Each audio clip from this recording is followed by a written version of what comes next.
¿Quién falta ahí? Juan Cáceres había levantado la mano hace como 3 horas, ¿no?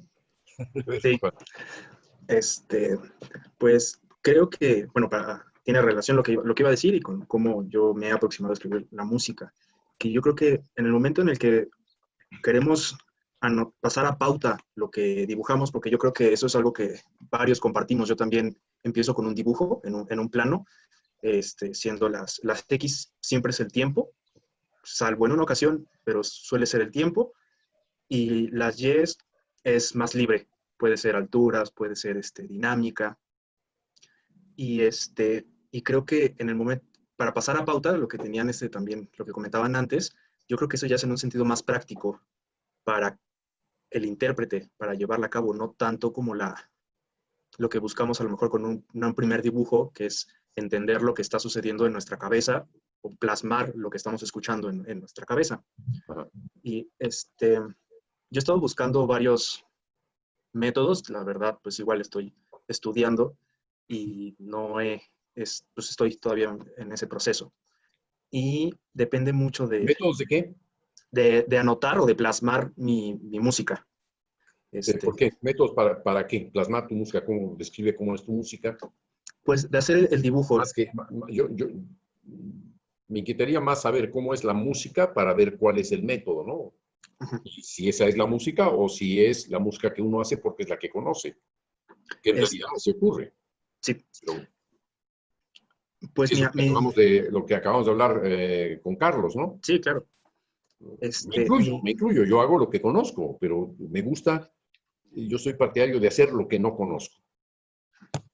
Es decir, quemar las naves, cada vez que termino una obra, opto por quemar las naves Claro. para ver si me renuevo, como los aztecas, Lupino, a quemar cada 52 años todo. ¿Qué edad tienes, Lupino? 45. No, te faltan 7 para quemarte. Ya mero. Y renovarte. Bueno, vas, Juan.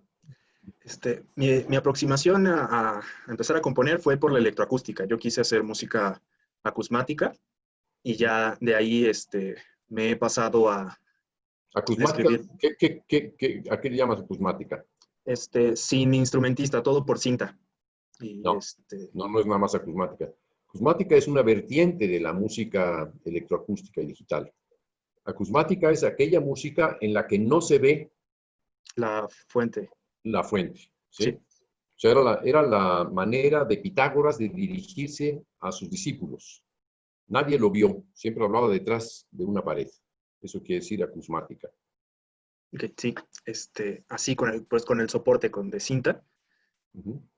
Y entonces no tenía la necesidad de escribirlo en partitura, pero sí de escribirlo para mí, pues describir diferentes aspectos de los sonidos que quiero representar, del timbre, del comportamiento en el espacio, porque pues estaba empezando con estéreo, después cuadrafónico. Entonces, para escribir igual en cuadrafónico, hice un plano cartesiano y dibujaba cómo yo iba a programar el movimiento, y el tiempo más bien lo registraba en mi cabeza, no lo anotaba porque dibujaba sobre el mismo plano, acorde a como yo lo iba imaginando. Y tu dibujo lo recordabas y lo puedes recordar en cualquier momento. Sí, era como La una velocidad del especie trazo. era como una especie de mnemotecnia física, hacer el trazo para tratar de recordarlo, y después, obviamente era por secciones, no era toda la obra en un solo dibujo superpuesta, encimada, en un solo plano, sino diferentes secciones, y trataba de programarla lo antes posible para que estuviera lo más fresco, ¿no? La idea, en ese sentido. Y entonces, ese es el único caso en el que el tiempo no ha sido representado como en el eje de las X, porque sí me sirve mucho imaginarlo y tener como una referencia de cómo me voy moviendo en el tiempo. Sí. Algo que hice recientemente, hace unos días, con una obra que estoy haciendo, es para manejar el tiempo, pues lo escribí en partitura como pulsos, y aparte como si fuera líneas que intersectan el tiempo, y pues la cercanía de esas líneas es qué tan largos o cortos son los pulsos, Y eso es un solo dibujo para representar el tiempo de la obra, y en otros represento ya con un plano la dinámica, las alturas, y así. Entonces, como que hago varios dibujos para varios aspectos de la música. Ok. ¿Y la escritura? Hablaste La, de pauta, ¿verdad? Una pauta. sí, la pauta es algo que, como digo, apenas estoy trabajando. La última pieza que hice fue para MIDI, para teclados MIDI, entonces no tuve la necesidad de trabajarlo a pauta, pero ahora que sí estoy haciendo una obra para violín, estoy trabajando primero con una violinista para que yo mostrándole mis dibujos podamos llegar a un acuerdo o un consensuado de la notación más tradicional, cómo entender lo que yo quiero expresar pues en mi música, ¿no? O con lo que tengo anotado en mi dibujo. Y aparte me tomo la libertad de agregar pues dibujos, incluso para un vibrato, por ejemplo, pues no solo poner vibrato, sino hacer el dibujo tal cual y colocarlo encima de más o menos cómo quiero que se comporte ese vibrato, o la articulación. También puedo poner el dibujo tal cual de cómo quiero que sea el movimiento del arco. Y Yo así encuentro, como mezclar.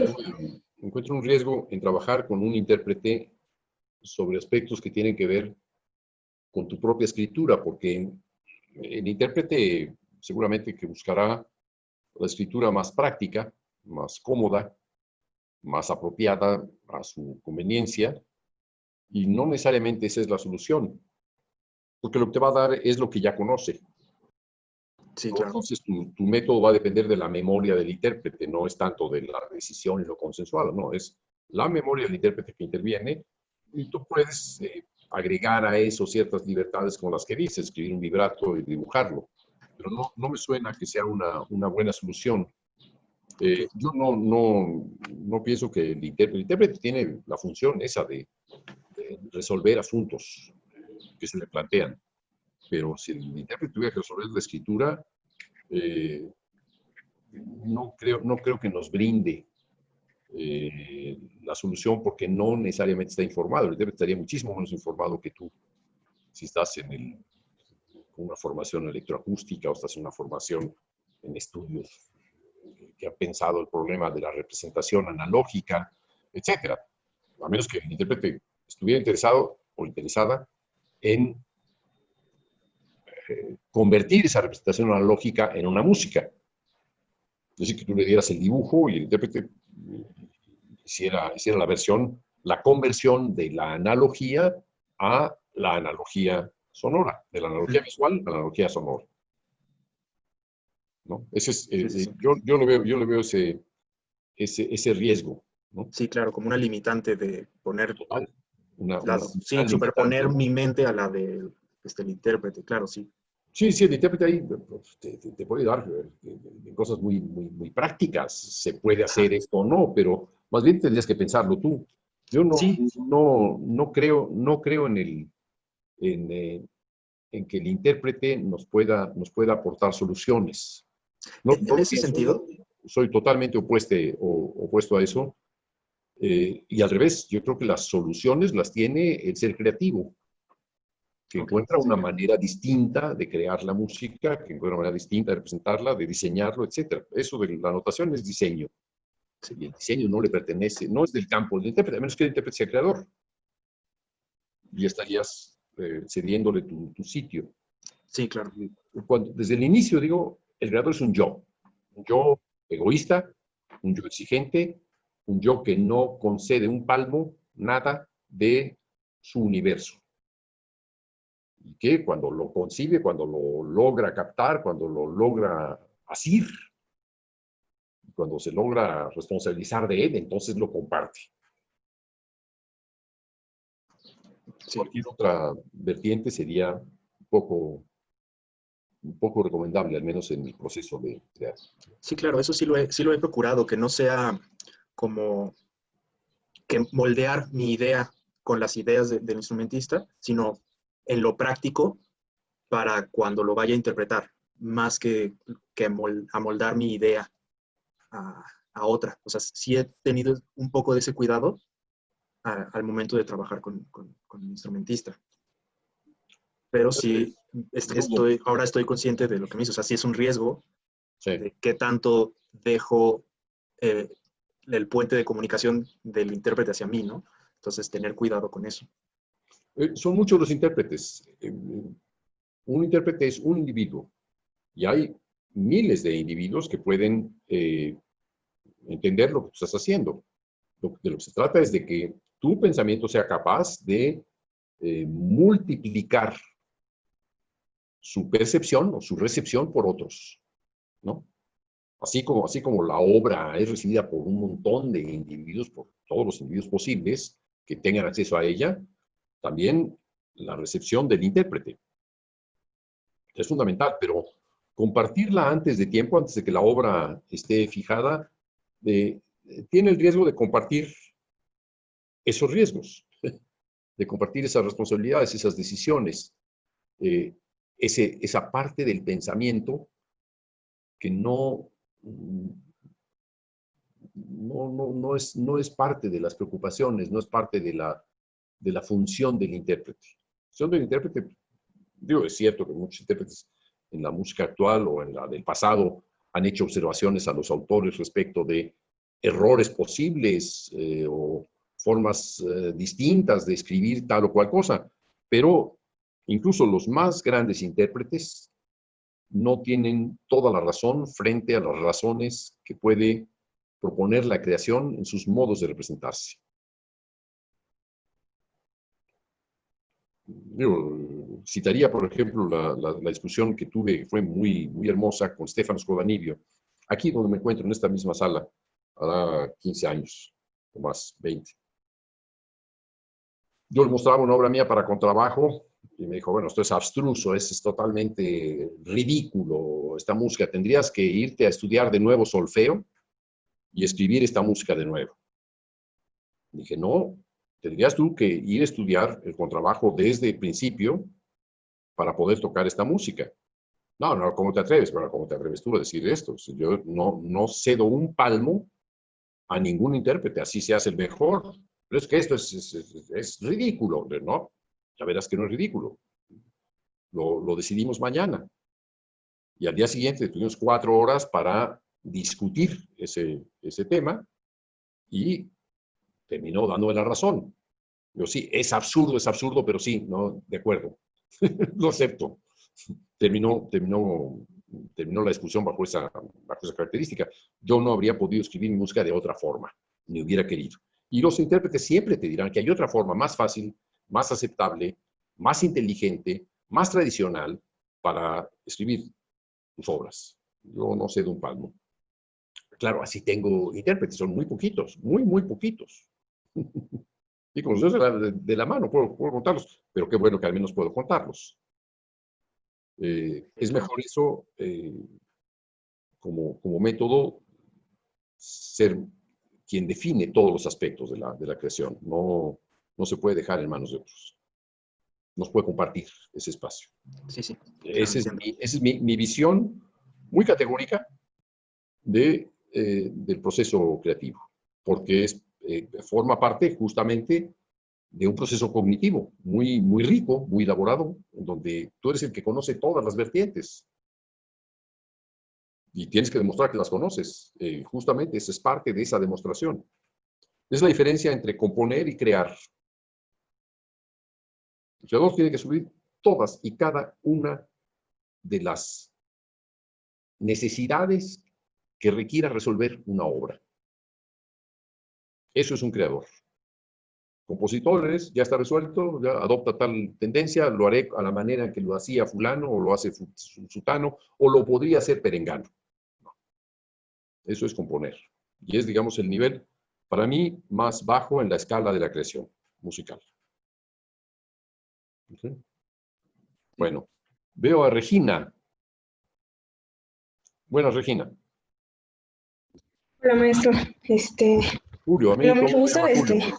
Julio, ok. No, esta es la segunda vez que me integro. La vez pasada, quise entrar, pero tuve problemas con el Skype y no pude, terminar la sesión. Eh, bueno, yo soy pianista, de hecho. ¿Eres de dónde? ¿Eres de México o eres de dónde? De México, sí, sí. Ok, Estudio en la Facultad de Música, ya. ¿Con quién este, estudias? con Esteban León. No, no. Ok. Piano. Sí, piano. Sí, de hecho ya estoy por acabar. Eh, este fue mi último semestre. Eh, pero, o sea, yo también improviso mucho. Me gusta mucho improvisar y pues búsqueda sonora en el piano. Pues cuando empecé a conocer música de Cage, de Crumb, pues me gustó como toda la gama de timbres que se podían crear y así. Y digamos, yo me, me empiezo a interesar pues un poco digamos, como en la composición. Digo, yo no diría que soy compositor en nada, porque realmente no tengo, digamos, como productos para decir, ah, sí, esto yo ya lo hice. Pero sí he tenido varias ideas que a mí me gustaría como transmitirlas al sonido. Y ahorita, con lo que estaban platicando de las hormigas y todo esto, como que me dio idea de lo que yo quiero, ¿no? Porque es lo que yo también, a mí me estaba pensando, bueno, si yo quisiera representar estas ideas en sonido, pero ¿cuál sería como la forma de llevarlos? O sea, para escribirlo y todo eso, y lo que decía un poco esta Adelina y Shanti, de que a veces como que lo encierras, ¿no? Como que... Y entonces, pues más bien yo en bueno, proceso que apenas empecé, digamos, en estos meses también de cuarentena, pues me he estado preguntando eso. Y de hecho sí tuve la oportunidad de ver el video que se quedó ahí guardado en el chat de qué era la creación en vivo y la improvisación. Eso Ah, me puso a pensar porque dije, wow, o sea, lo que según yo entiendo por improvisación, también se mezcla un poco con lo que bueno, en esa charla se expuso, no sé, más bien me hizo como replantearme todos los conceptos que entiendo yo de improvisación y de creación, y pues me pareció bastante interesante, o sea, el hecho de, digamos, o sea, como de poner ciertos parámetros y no como lo que planteas como de improvisación, ¿no? De que cuando tienes como ciertos elementos que traes de la memoria y los sacas en ese momento, sino que es diferente. Entonces entendí esos procesos pues diferente porque yo a veces también entiendo la improvisación así como lo que planteas de creación, de que puedes tener ciertos parámetros y así, y ya en el momento sonarlos. Pero bueno, por lo que entendí la diferencia es que, o sea, tienes muy bien definido como la idea de lo que va a sonar y no es como nada más así como aventarse, o más o menos eso entendí. Entonces, pues sí, o sea, es de lo que con lo que me quedé de esa, de de esa acuerdo. sesión que pude ver. O sea, por el momento no tienes nada que ver, apenas todavía no puedes saber nada acerca de la escritura, no te has planteado ese problema. O si lo has No, planteado, pues es algo que no forma parte todavía de tus preocupaciones inmediatas o más prioritarias, ¿verdad? claro, sí, sí, sí. Ok, bueno, muy bien. Pues sí, sería recomendable que vieras y que vieran también, Carlos, quizá te pueda interesar ver ese Skype, esa sesión sobre la creación en vivo. Bueno, muy bien, gracias, Regina. Gracias. ¿Va a seguir en la facultad, quizá en el posgrado, alguna cosa así? Sí, pues me interesaría, pero bueno, de momento pues me planeo primero titular Ah, y claro. Ah, sí, bueno, muy bien. Bueno, pues mucha suerte, Regina. gracias. Ya. Veía yo Ariana Tavera, veo su... Aquí está. Bueno, yo estoy como mm, en una situación igual que la de la compañera anterior. Bueno, solo he Regina. escrito hasta ahora sí, que Regina, he escrito una pieza, pero no la he terminado tampoco. Pero bueno, o sea, el proceso que he tenido para escribirla, bueno, para empezar a escribirla, es que he dibujado, o sea, algo que me interesaba, la forma que me interesaba, no tanto pensando en el tiempo, sino, o sea, en el plano, sino dibujar, tratar de materializar eso que me interesaba para poder entenderlo. Entonces, bueno, he hecho unos dibujos, en ese caso eran como unos dibujos de espirales, para entender el comportamiento de las espirales y a partir de, bueno, los comportamientos que iba entendiendo con mis dibujos, trasladar eso a, bueno, cosas tal vez más materiales para mi pieza y bueno, hasta ahí llegué, ¿no? Así empecé. Una pregunta, Ariana. Cuando dices espirales, ¿se te ocurrió la idea de espirales por los movimientos físicos al estar improvisando? No, Oh, más me interesaba como que la idea del movimiento en espiral, que es algo que da vueltas pero avanza al mismo tiempo hacia un lugar. Entonces, como que es una idea que me interesa mucho y quería utilizar esa idea en mi pieza. Entonces, bueno, he hecho los dibujos para tener una imagen más clara de cómo funcionan.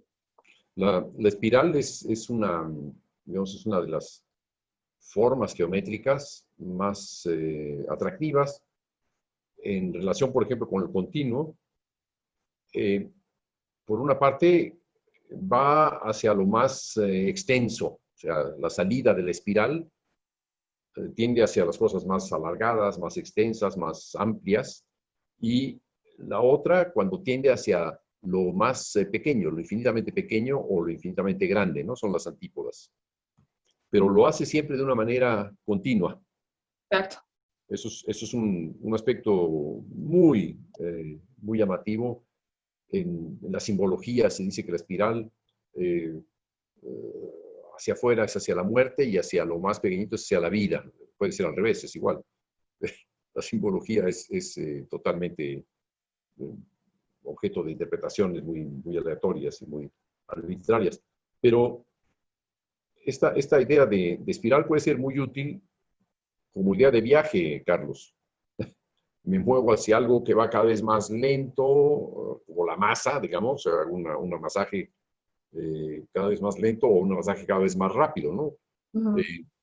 Y lo que tiene la espiral es que no tiene obstáculos, uh-huh, como las hormiguitas, por ejemplo, ¿no? Que allí encontramos que podría haber, yo me inventé los obstáculos, no es porque los imaginara Adelina en el momento que lo propuso, sino que para representar un poco más realmente la imagen, les puse piedritas, digamos, ¿no? Pero en la espiral no hay eso. Sí puede haber en una espiral vínculos con otras espirales, es decir, dentro de una espiral puede haber otras espirales. Espirales que se expandan más hacia el exterior, espirales que vayan todavía más pequeñas, es decir, múltiples espirales que pueden servir además como una red de espirales. Puedo pasar de tal parte del círculo de la espiral hacia otra parte más, en fin, hacerlo más complicado. uh-huh. Creo que eso ya es bastante estimulante, ¿no? Para pensar en juegos dentro de esa figura. Yo no sé, y lo mismo le diría a Regina que a Ariana, o a Adelina, o a Shanti, por hablar ahora a las mujeres que están participando, que me felicito que estén aquí, o a Itziar, yo no sé si sería más importante escribir que explorar. Si uno quiere escribir, quiere tener ya un resultado, digamos, apresar un cierto resultado. Y quizá ahí se van a perder oportunidades, van a estar, digamos, teniendo que negociar tal solución o tal otra porque el resultado es importante. Yo creo, yo les diría que soy el peor la peor persona para crear una obra, porque no me interesan las versiones previas, me interesa la obra como si fuera una catedral, como si fuera un objeto que me va a llevar toda la vida. No me importa el tiempo que me lleve, pero prefiero entenderlo completamente antes de fijarlo. Si les mostrara, dando el ejemplo,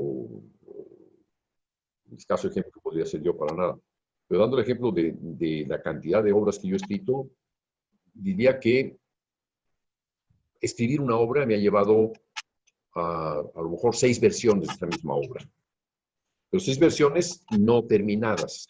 ni siquiera iniciadas, sino a 6 maneras de entender el problema antes de escribirlo. ¿Por qué? Porque no es sencillo, es decir, no, parecería injusto el querer cernir una versión. ¿Escuchan las chicharras?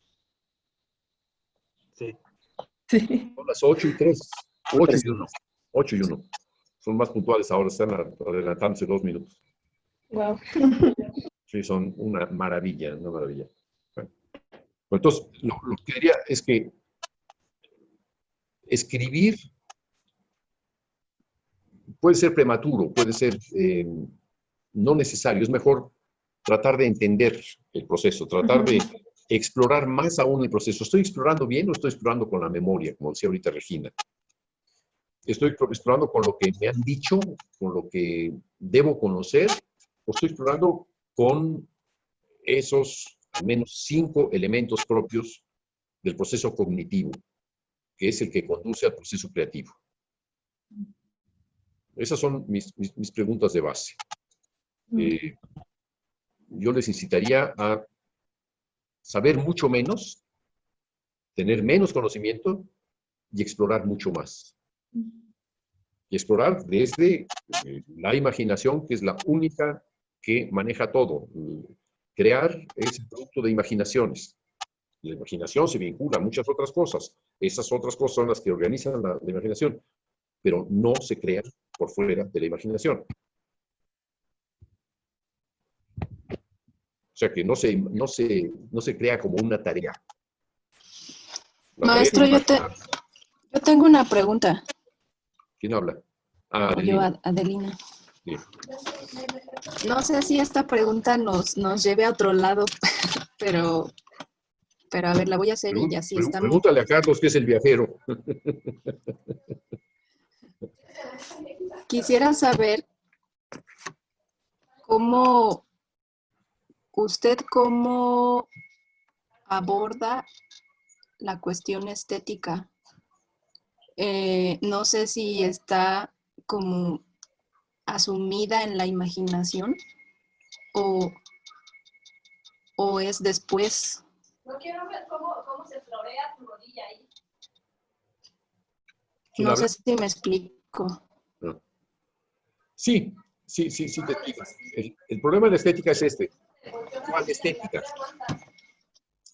La estética son mis preferencias musicales, artísticas. No, me refiero... Sí. Me refiero como a esa parte de percibir y de cómo impacta al escucha y si lo define como bueno, como bello, como impactante, o sea, el creador, esa parte estética que impacta al escucha desde... Bueno, yo podría decir que uno lo puede buscar de muchas maneras, pero en la parte de imaginar, ahora que decimos, por ejemplo, lo de las hormigas o los espirales, etcétera, hay como un juicio que uno podría decir, ¡ay, qué bellas las hormigas! O ¡qué bonito el espiral!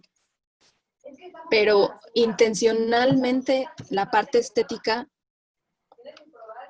está como pegada a la imaginación o después se viste la obra de otra cosa, que igual pues nace del antojo de uno, no sé.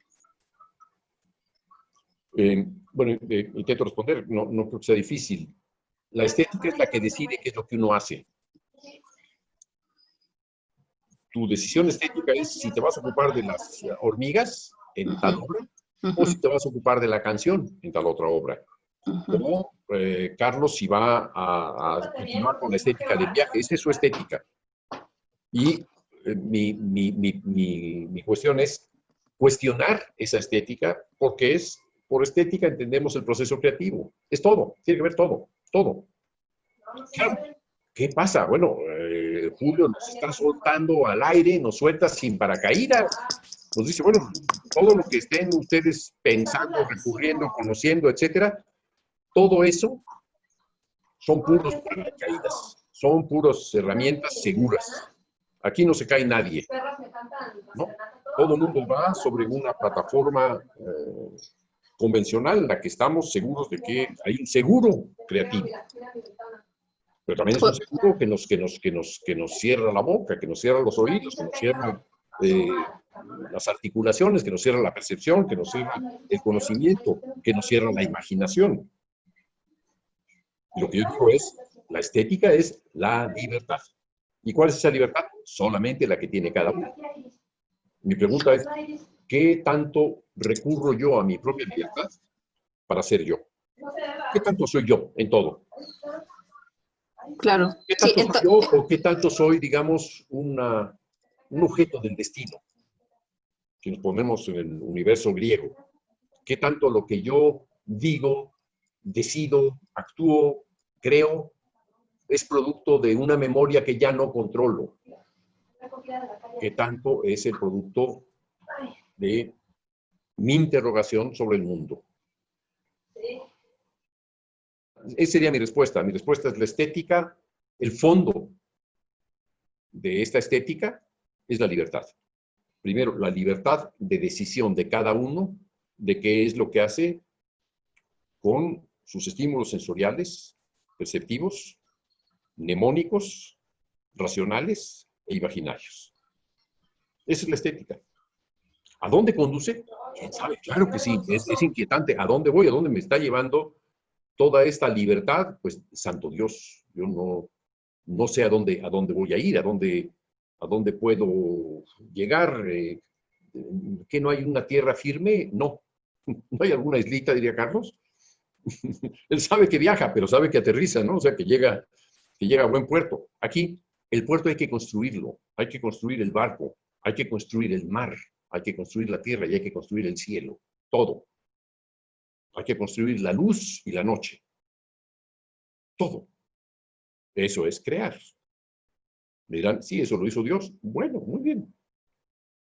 Pidamos una oportunidad de crearlo a la manera en la que quisiéramos hacerlo. Estamos aquí en este mundo para seguir las instrucciones ajenas o las propias. Esa es mi pregunta.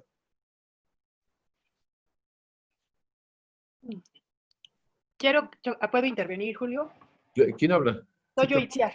Itziar. Dije, claro que sí. Sí, es que creo que la pregunta de Adelina va pues como en el sentido de cómo podemos saber que la resultante de este proceso, lo voy a decir así, aunque suene un poco petulante, puede ser llamado obra de arte, ¿no? O sea, ¿cómo podemos saber que estamos cumpliendo, digamos, con los requisitos necesarios o sea, cómo podemos saber que lo que imaginamos se pueda llamar bello o se pueda llamar obra de arte, ¿no? Entonces, bueno, yo creo que finalmente ahí tiene que ver con pues finalmente quizás con el proceso de comunicar de la pieza y que también tiene que ver una cuestión, quizás sea de técnica, en el que mediante el proceso creativo se transmita con mayor veracidad el proceso imaginativo de manera que llegue al otro como si pudiera verlo dentro de su propio mundo interno. No sé si me explico. Creo que tiene que ver con este aspecto de crear un mundo propio, algo que nosotros lo que imaginamos lo vemos exclusivamente dentro, pues, de nuestra cabeza, por ponerle un lugar físico, ¿no? Y cuando ese mundo logra recrearse en la cabeza de otra persona que no tiene ni idea de lo que es y se logra transmitir de una manera convincente y fidedigna, yo creo que es cuando viene esta redondez del proceso y que finalmente se consigue la obra, ¿no? Ya no voy a decir obra de arte, sino la obra para empezar. Entonces, ahí yo creo que todo lo que mencionas del análisis del objeto, por ejemplo, la hormiga, ¿no? Cómo se mueve, a qué velocidad se mueve en agua, en tierra, en calor, en frío, en ese color tal o tal. Y, es decir, el análisis del objeto o del mundo que nosotros queremos recrear o crear afuera de nosotros es el que te puede llevar a poder precisamente hacerlo con una mayor cantidad de detalle, que para que el que escucha pueda entenderlo con mayor integridad, ¿no? Es decir, que se complete este proceso en su mente, siendo que en su mente no está la imagen previa. Por ejemplo, en este caso, si yo escucho la obra sobre las hormigas, muy probablemente yo no sepa que estoy escuchando una obra sobre las hormigas y quizás eso es lo menos importante. Pero en este proceso sonoro yo voy a entender que al final de cuentas se generó una especie de significado quizás, ¿no?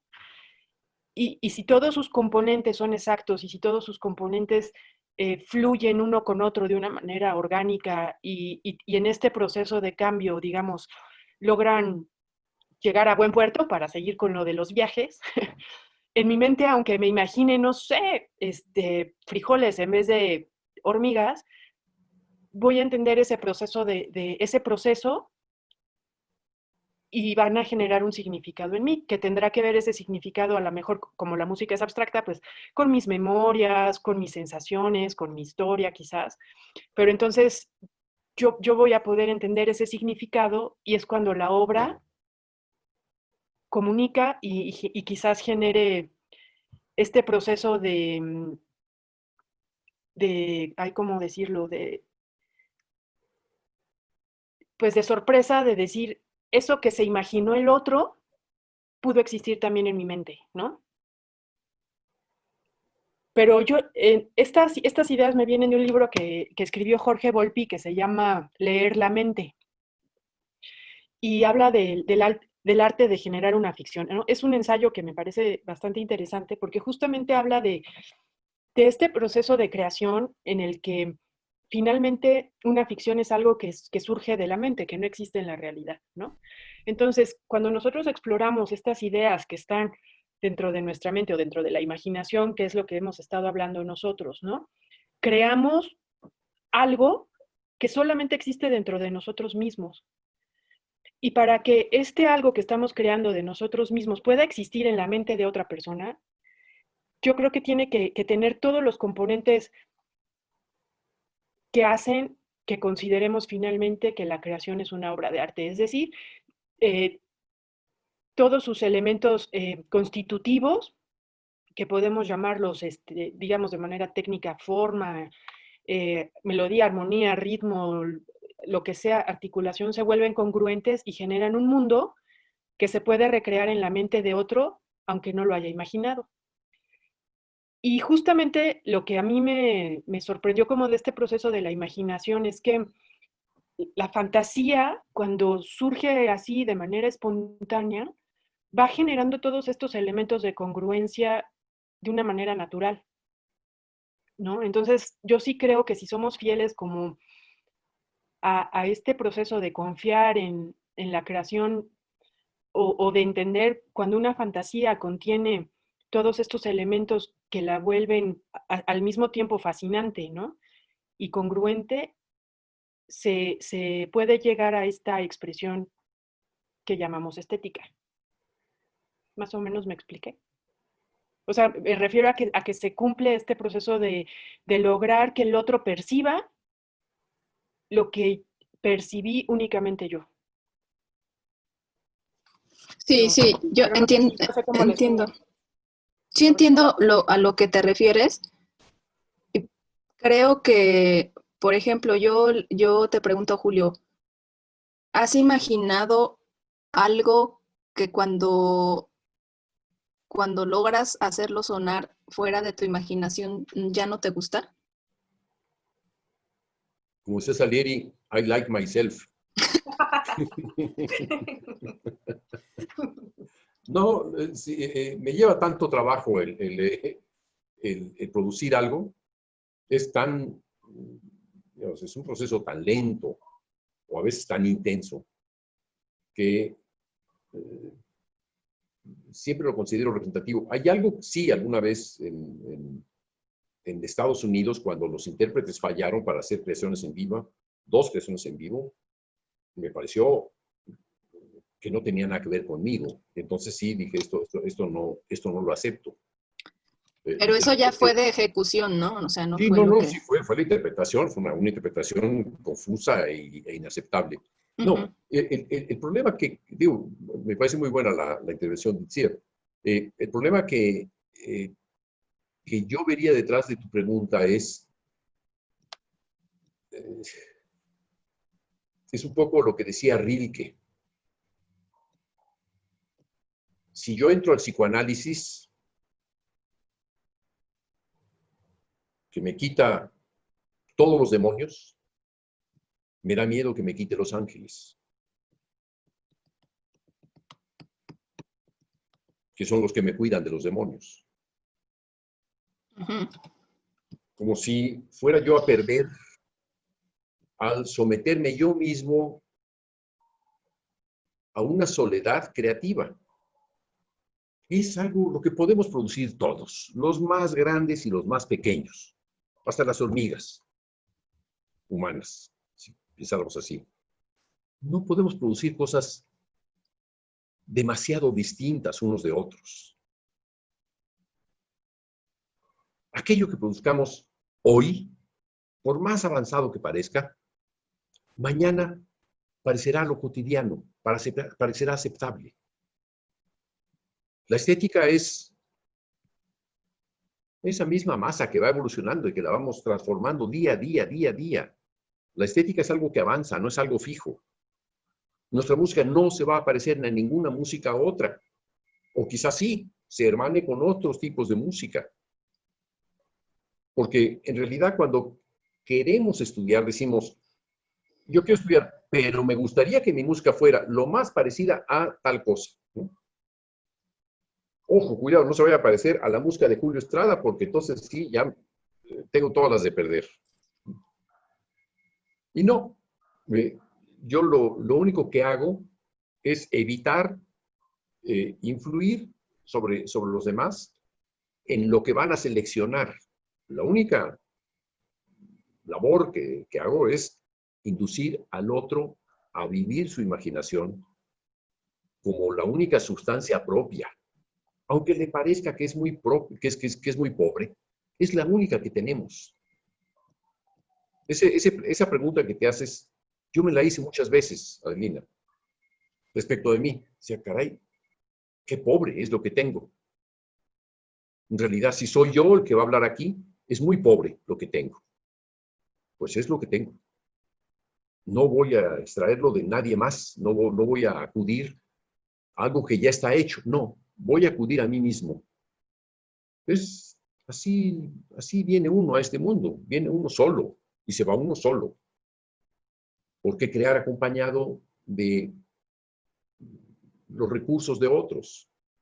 Julián Orbón, que fue mi maestro, me decía, no te avergüences de las influencias son importantes siempre y cuando las asimiles y las hagas propias. Ese sería el sentido. En este caso yo no aconsejo a nadie que siga el camino de nadie.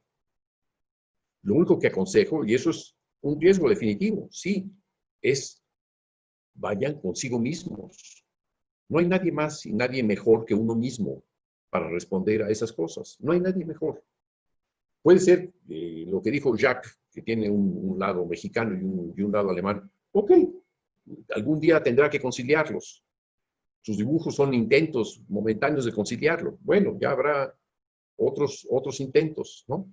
Ya habrá otras formas, pero es lo que él tiene. Eso, digamos, me parece, Jacques dijo hace 3 sesiones, yo siento algo aquí en el pecho, lo que expresó, yo intenté traducirlo como si fuera emoción, y efectivamente parecía ser eso. Y lo que tiene es eso que acaba de dibujar también. Bueno, eso que tiene eso con lo que está lidiando, que él sabe muy bien, que hay dos factores, es lo suyo. O lo que tiene Carlos Matute, que dice, yo me gusta viajar y llegar a puerto. Bueno, esa es su manera, esa es su estética. Que la manera de llegar, que la manera de construir sus islas, la manera de construir sus viajes cambie, evolucione, se interrogue, si va muy lejos hasta ahora, si puede ir más lejos, si puede cambiar de nave, si puede cambiar de horizonte, si puede cambiar de plataforma en la cual viajar. Todo eso, esas son las preguntas. Es el mismo. No, nadie va a cambiar. Lo que cambia es la reflexión, y la reflexión es más hacia uno mismo. Es más, quedarse a solas. Esa es la estética, a solas. No hay nadie que lo resuelva. No hay nadie que lo resuelva. Hay gente que no lo resuelve, que no tiene la seguridad de que podría lograrlo. Pero yo pienso que todo mundo podemos. O sea, mi convicción, yo no sería capaz de dar una clase y decirle a todo el mundo, tírate sin paracaídas. Frase que jamás diría. Yo diría simplemente, quítate las muletas, ¿no? Ve a pie, ¿no? Ve por cuenta propia. Ve a ciegas. ¿Sabes cuál es tu universo a ciegas? No necesitas que nadie te diga cómo verte. No, nadie. Quien se oye es uno mismo. Cuando yo dije, tomemos en un minuto el tiempo para escuchar algo que nadie ha escuchado, tú diste una buena respuesta, Adelina. Dijiste, había cosas que ya conocía y las iba eliminando, las iba filtrando. Entonces, hasta que encontré casi unas hormiguitas. No es nada pobre la imagen. Al revés, ha dado para estar charlando sobre ello 2 o 3 horas, ¿no? Sí. Y, bueno, si esa imagen te parece, o le parece a cualquiera que pudiera ser pobre, porque son las hormiguitas, yo digo que no, que nosotros podemos hacer que esas hormigas sean extraordinariamente ricas, interesantes, estimulantes. Sí, acaba de decir Itziar, por ejemplo, algo que a mí no se me había ocurrido, están en un ambiente frío, en un ambiente que va a cambiar de temperatura, yo no lo había agregado eso, pero cuanto más construyamos de una forma casi realista lo imaginario, más el producto será rico, más el producto. Yo no digo complejo, la palabra complejo no me gusta, eso es de algún otro señor por ahí que anda circulando, que les gusta la complejidad. Yo detesto la complejidad. Lo que me interesa es la riqueza de la información, la integración de todos los elementos que enriquecen una sola información. Eso es lo que me interesa. No me interesa barrer un bosque o quitarle el polvo a los árboles. Eso no me interesa. Eso me parece muy complejo. Quitarle cada una de las brisnas de polvo a un árbol. Me parece que sería una locura esquizofrénica o neurasténica. Mientras que pensar en una imagen, la que quieran, e irla construyendo, enriqueciéndola, procurándole más elementos, más aspectos que la hagan ser más creíble. Ojo, podemos imaginar cosas que no sean creíbles, pero podemos imaginar cosas y lograr que sean creíbles. Ese es parte del proceso creativo también. O podemos hacer que lo que era increíble sea creíble, también eso es. Y solamente lo podemos hacer a solas, no podemos. No hay ningún maestro que me pueda enseñar a mí ni a ustedes cómo hacer algo a partir de sí mismos. Es imposible. Voy a terminar. ¿Quién no ha intervenido? Seamos breves para que... conozco a Diego y conozco a Eduardo Aguilar. Jerónimo, lo he visto por ahí, pero hay gente que no conozco. Miski. Faltaba ahí, la he visto en sesiones anteriores. Y ahora, ¿podrías exponer tú, Miski, quién eres? Claro. Buenas noches, yo soy... breves, perdonen, perdón, en esta ocasión seamos un poquito breves. Sí. Bien. Mi forma de composición es casi como el de la mayoría, que solo agarro lo que me parece alguna idea interesante, por ejemplo, alguna figura geométrica, después la analizo en un tiempo, la medito, le vuelvo a imaginar la figura geométrica y empiezo a ver perspectivas de la figura geométrica, después le vuelvo a analizar, la grafico, pero ya con la perspectiva que yo quiero, le vuelvo a analizar y empiezo a imaginar los sonidos que se puedan acercar directamente a la figura que yo quiero. Y de ahí recién empiezo a encontrar el instrumental. Después empiezo con la idea en este caso, lo que dije, la figura geométrica, y lo empiezo a descomponer para que así tenga una composición ya escrita. Y mi escritura en realidad se basa más a la idea principal que he tenido. y en este caso lo que es una figura geométrica. Entonces, es decir, no siempre me baso a escribir de forma tradicional, sino mi escritura responde a lo que es la idea compositiva mía. Eso es. ¿Dónde aprendiste eso? ¿O cómo se ocurrió No, lo de la... ha sido más o menos, no es que siempre imagino figuras geométricas. También puedo, me da curiosidad por decir, manejar planos superpuestos. Entonces, ya empiezo a trabajar sobre eso, investigo sobre eso, pero mi forma de investigación no es más hacia la música, sino a decirme qué son los planos, a investigar, entender qué formas de planos hay, geométricos, matemáticos, físicos. Recién ahí es cuando empiezo a solidificar mi idea principal para después convertirlo en el sonido que viene ya con una estructura ya dada. A eso. O sea, ¿te importa entender bien una estructura, en este caso una estructura geométrica, que imaginas? Y yo creo que sí, porque es algo que usted dijo, que sí funciona, en realidad es como tener un recipiente, una estructura, un recipiente donde puedas recién ahí colocar toda la imaginación con total libertad. Entonces, tengo mi estructura. Ya, ¿y por qué? ¿Por qué quieres tener esa estructura? Me parece legítimo, pero ¿qué es lo que te brinda? Lo que me brinda es como tener un norte a donde seguir. Un norte a donde seguir, ok. Entonces, Tú al final... eres del sur, ¿no? ¿Cómo? Tú eres del sur. Sí. ¿Eres de Bolivia? Sí, de Bolivia. Ah, del norte. Yendo al norte, sí. Ok, está bien.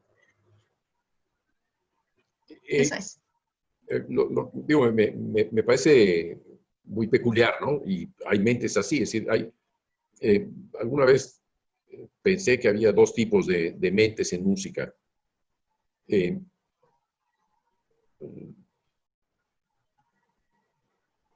Individuos que piensan a partir de estructuras discontinuas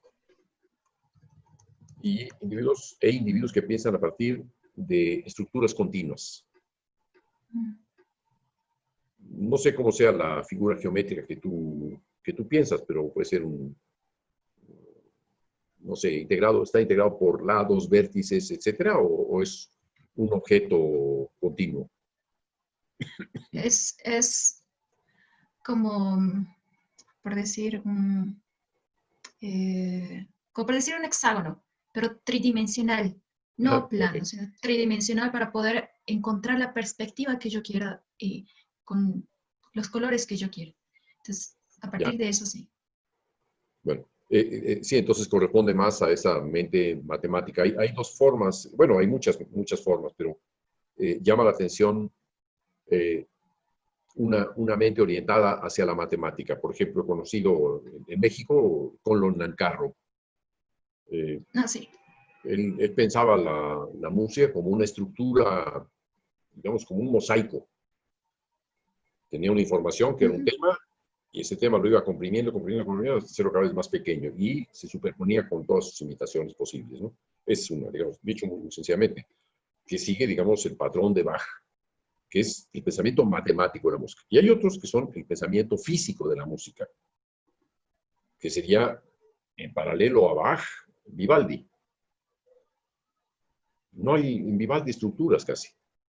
No se escuchan estructuras, es más una cosa fluida, parece que fuera el viento, etc. O Mozart también, cuyas estructuras son de tipo continuo. O Chopin también, que tiene movimientos particularmente fluidos. O Ligeti, por ejemplo. Yo me inscribo dentro de esa vertiente. Personalmente me identifico con eso, aun cuando entiendo que no es la única posibilidad que tengo, sino oscilo también hacia el lado matemático, ¿no? Hay una, sea muy tarde, pero en una de estas sesiones abordaré la teoría del potencial combinatorio de los intervalos de las escalas, que tiene que ver con ese tipo de estructuras que mencionas, ¿no? Son estructuras multidimensionales, ¿no? Justamente hay un dodecaedro, bueno, no sé, es una estructura compleja, no No tengo la denominación exacta en geometría, pero puedo mostrar fotografías y mostrar esquemas generados para representarlo, ¿no?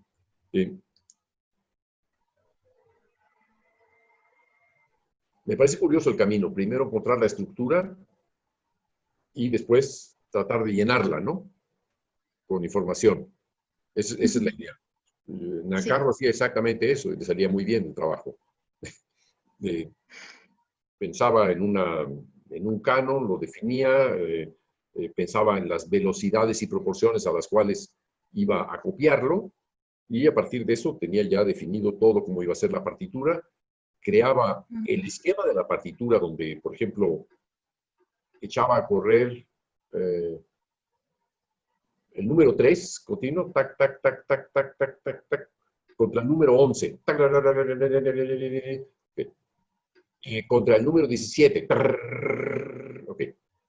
Y lo que hacía era que escribía con una regla cada uno de los pulsos, cada uno de los puntos de ese 3, de ese 11 y de ese 17. Ya que tenía todo eso en una partitura vacía, decía, voy a escoger este punto del 3, este otro, voy a escoger este otro punto del 11 y luego este otro punto del 17.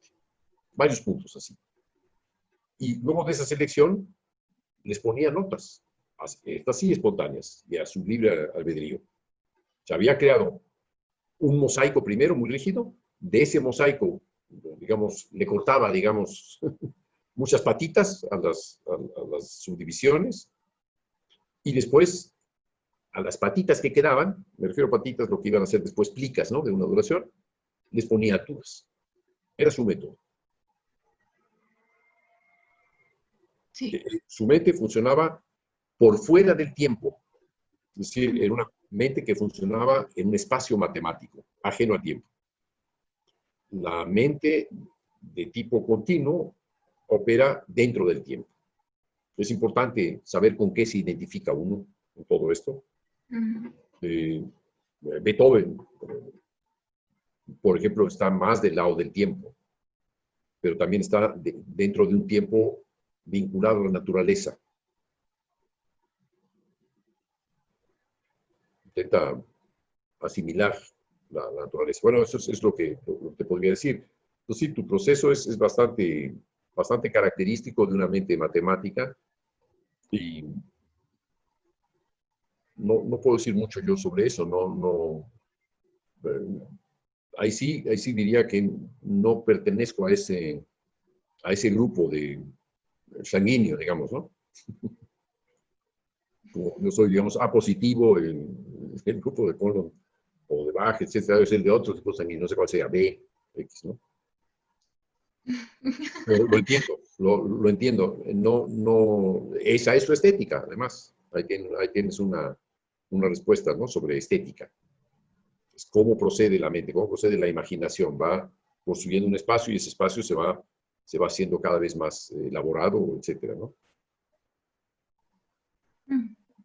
Bueno. Alexander.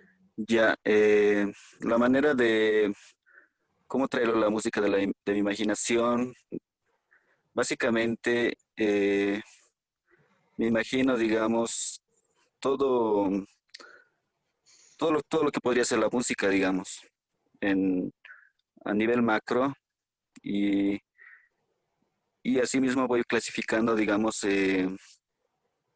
cada sonido y dibujándolo, ¿no? Tanto como darle sus características como su intensidad, su lado tímbrico y en algún caso tal vez utilizar también un poco la profundidad. A eso me refiero con el manejo de los armónicos. Entonces, y para encontrar los sonidos que realmente he descrito en un dibujo, hago muchas pruebas, demasiadas pruebas lo hago, o sea, una vez que lo he transcrito en el dibujo, el instrumento trato de ser un poco más específico, digamos, ¿no? Para llevarlo luego a componerlo, ¿no? la composición. Ya. ¿El dibujo cómo lo haces? ¿Es un dibujo en 2 dimensiones, tomando una de las dimensiones como el tiempo, o son dibujos en un Eh, espacio libre, sin tiempo? lo hago en Ok. el tiempo horizontal, y trato de hacerlo en otras dimensiones, como les decía, utilizando la intensidad y los armónicos. Mientras más alejado está de un sujeto, supongamos, trato de quitar los armónicos, ¿no? Porque se pierden, ¿no? Y adquiere otra característica distinta, ¿no? El sonido, ¿no? Y para Mientras más hacerlo, lejos está, ¿qué? Perdón. Mientras más lejos está, ¿qué? el sonido, ¿Cómo sabe? Pues, ¿en tu imaginación o está en el dibujo? en mi Ah, imaginación, sí. ok, ok, ok, ok. Si yo Entonces lo tengo, que haces es filtrar armónicos. claro, eso, claro, no he trabajado mucho eso, pero he intentado hacer algo de eso, ¿no? Sí. Y mientras más cerca está, entonces trato de que haya mucho más armónicos para que sea un poco más claro, ¿no? Y cuando se aleja, se vuelve un poco, desaparecen muchos armónicos y se vuelve un poco opaco también, ¿no? Bueno, también es un fenómeno propio de la reflexión natural, ¿no?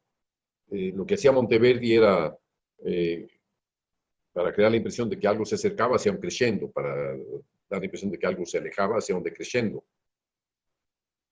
En esos crescendos o decrescendos hay una... ¿Ya desapareció este hombre? ¿Dónde andas? Ya desapareció con que estaba hablando, ¿verdad? Con No, Alejandro. estoy aquí, Ah, aquí. estás aquí, ya se murió, perdón. Al alejarse se van perdiendo armónicos, desde luego. Y al acercarse se va ganando en información armónica. Quiere decir que de alguna forma estás reproduciendo en paralelo lo que sería el volumen, la amplitud. Sí, podría decirse, pero como también los armónicos es algo característico de cada sonido, entonces Mm. tímbricamente tiene un cambio. Bueno, ahí también depende de un vector que sería el selectivo. ¿Qué aspectos añades o qué aspectos eliminas para filtrar esos armónicos, ¿no? Lo que podrías crear algo que se va, pero que deja solamente los puntos armónicos. O sea, una imagen casi fantasmagórica sería eliminar la fundamental y dejar solamente los armónicos para dar la impresión de que algo se va. No sería, por ejemplo, quitar los armónicos y dejar la fundamental, sino invertirlo y tendrías una imagen muy sugerente, como si fuera ¿cómo decirlo? Como si fuera una sublimación, Ujú. ¿no? Ahí hay Bueno, muchos recursos. Puede ser muy interesante elaborar la idea en cuanto a las formas que tenga el filtro. Es decir, eh, tú puedes crear un filtro que digamos que vaya quitando los armónicos más agudos y dejar en la fundamental, o puedes ir eliminando la fundamental y dejar solamente los armónicos agudos al final. Ahí está la punta del dedo. O puedes crear, digamos, formas diversas, donde, por ejemplo, filtres un registro, una zona, eh, crees zonas en donde se escuchan algunos armónicos y otros no. Un juego, digo, eh, dependiendo de los recursos que tengas, ¿no? claro, sí, en realidad se podría hacer muchas cosas, ¿no? Es un poco más tal vez como decía Miski, que te vienes de La Paz. Tal vez nosotros un poco aquí nos sujetamos a la idea, ¿no? Entonces, si es que se puede hacerse algo mucho más interesante, o yo creo que se podría hacer, ¿no? Ya. Bueno, ahí dejémoslo por el momento, para explorar. Alguien más que falta, creo que es Guillermo Leonardini, ¿no? ¿Es de Argentina o dónde eres? Maestro, soy de Bolivia igualmente. Ah, un nombre italiano, creía yo que... Sí, La Muy bien, migración, bienvenido. maestro. Ya, ¿qué tal? Maestro, yo compongo partiendo de una imagen sonora o de un concepto o de alguna pequeña chispa que va a generar un primer estado bastante primitivo de algo. Algunas veces no sé muy bien qué es, algunas veces son escritos, así en letras, en palabras, otras veces son ya intentos de escribirlo en una partitura, otras veces solo son gráficos como muchos ya han hecho. A este gráfico yo me detengo en ese aspecto e investigo harto. Una vez que he investigado, aprendí algunas cosas, lo hago evolucionar a otro estado y repito el proceso hasta que en un momento dado el proceso toma ya tanto cuerpo que solo me falta pensar el tipo de notación musical que voy a hacer. Y una vez que tengo la notación ya definida, simplemente me pongo a escribir. De cada estado y otro hay mucha investigación y hay mucho prueba y error, y trato de no someterme o agarrar o sujetarme a la idea inicial, sino dejar que pase. Y así ideas que han comenzado, por ejemplo, para, no sé, y la idea de escribir ritmos imposibles terminan siendo simplemente un continuo que va sufriendo cambios mínimos, por ejemplo. Pues trato de no tener, digamos, una direccionalidad de entrada, que mi idea principal, que mi idea primigenia, digamos, no sea una especie de esclavizador, que la pieza va, o el proceso vaya fluyendo bastante libremente. Obviamente hay varias piezas en las que el proceso no ha podido, digamos, continuar, pero por lo menos las últimas dos piezas que he compuesto así me ha gustado mucho, más porque las muchos estados que tiene la obra son como versiones, como ver algo crecer poco a poquito hasta que simplemente la cosa ya se va. No te oigo bien, no oigo claro. ¿Cuál fue la última idea que dijiste? Que trato de las últimas dos piezas que he compuesto, me ha gustado mucho este proceso porque disfruto mucho haciendo estos estados hasta que la pieza simplemente como que ya está y se va y uno termina bastante feliz, digamos, con mucho gozo en el proceso.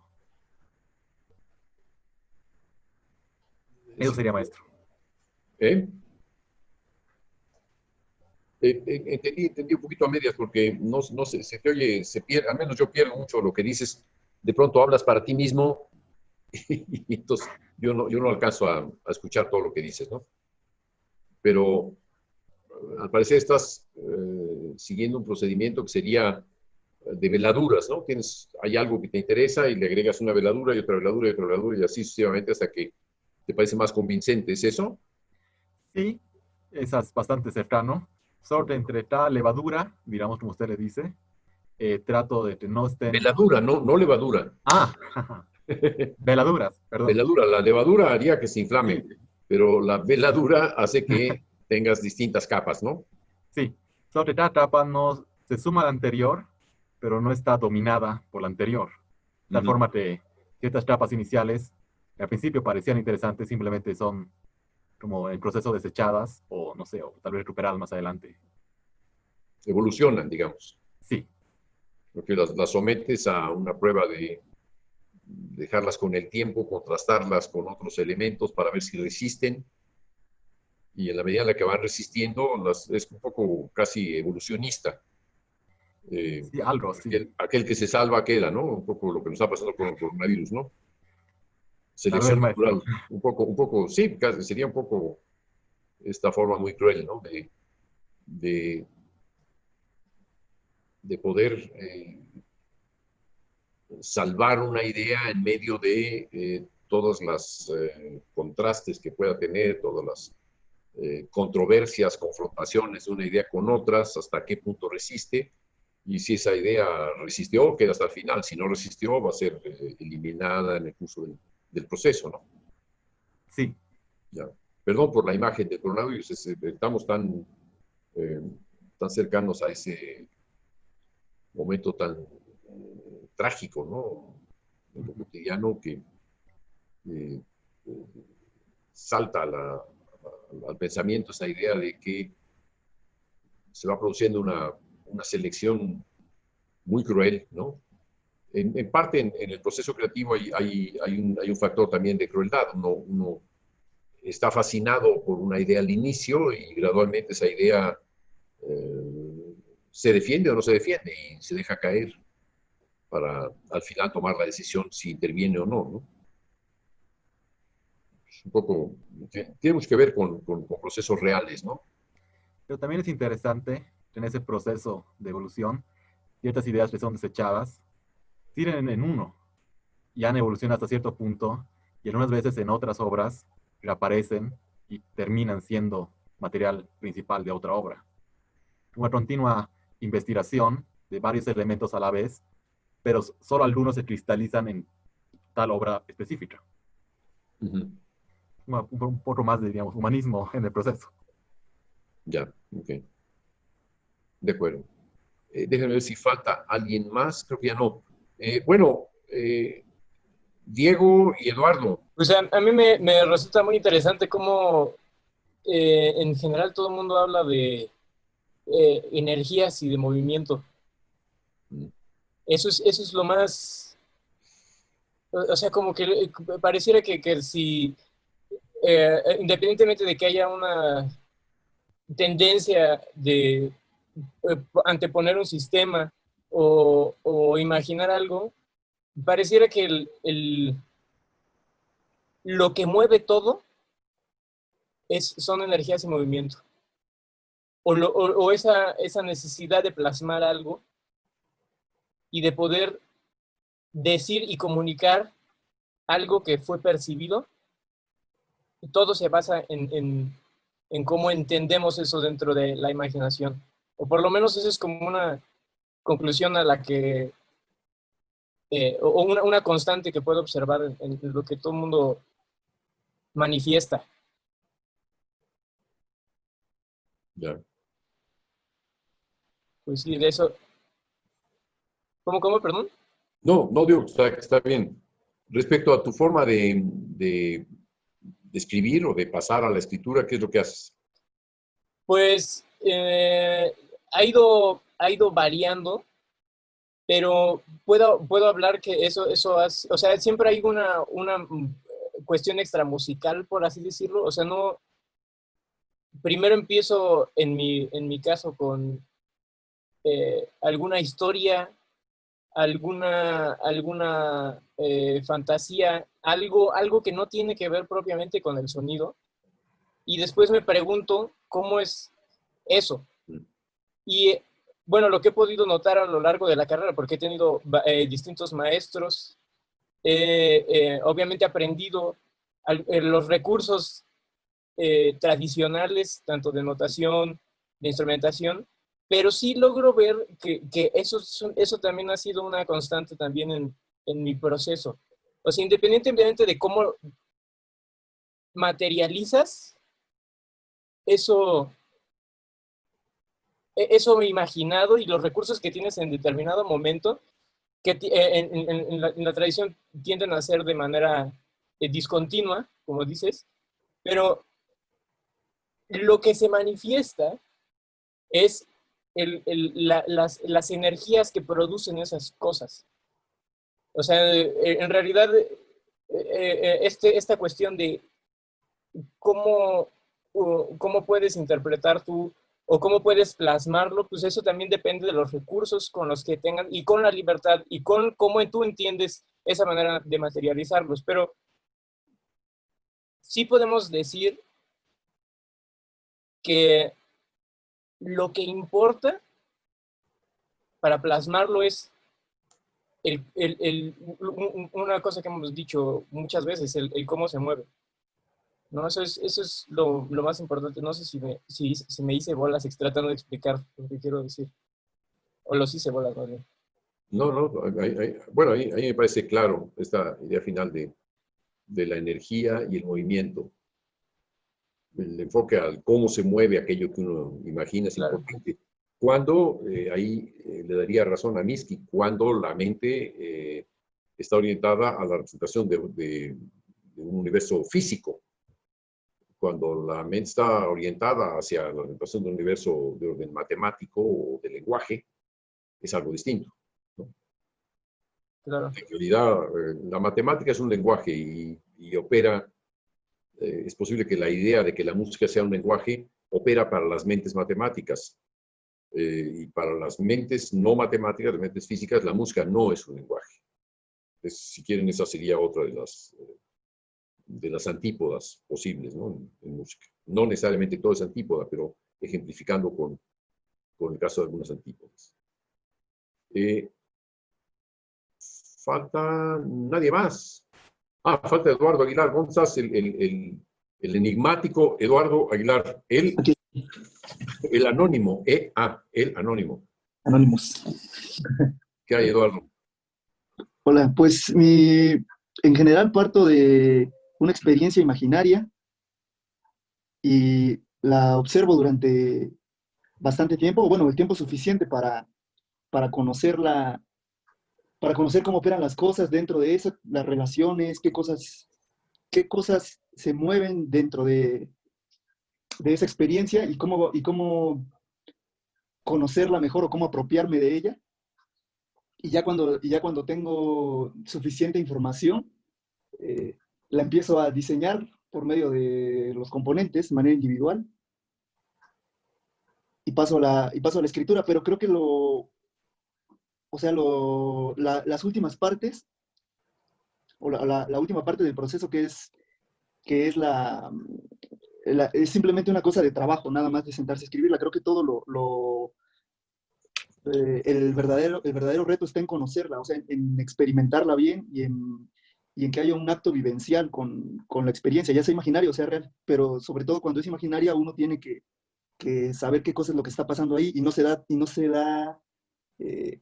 o el proceso es más largo en cuanto que uno necesita conocer bien todo lo que está pasando ahí, y si no está pasando nada, pues también estimularlo de cierta manera, ¿no? Como hemos hecho en algunos ejercicios de imaginario en clase que hemos visto, que cuando la imaginación hay algo estático, se puede diseñar mejor, pues hay que estimularlo y hay que desarrollarlo. En general creo que todos los procesos que se han expuesto aquí comparten bastante de ello, y tiene que ver también con nuestros modos de percepción y con cómo entendemos la realidad. Determina mucho cómo entendemos la imaginación. Creo que, digamos, de manera general ese sería mi comentario. Muy bien, muy bien. Bueno, pues nos vemos la próxima sesión. Me gustaría continuar con esta idea de la representación mediante el dibujo para abordar el método del hexagrama, o sea, 6 líneas. ¿Por qué es interesante y mejor que el pentagrama? Porque el pentagrama distribuye de forma irregular las 5 líneas, mientras que el hexagrama, de una línea a la siguiente hay un tono. Y con eso se facilita, es tan fácil, que si uno adopta el hexagrama como plataforma, como soporte para la escritura, se quitan todas las alteraciones.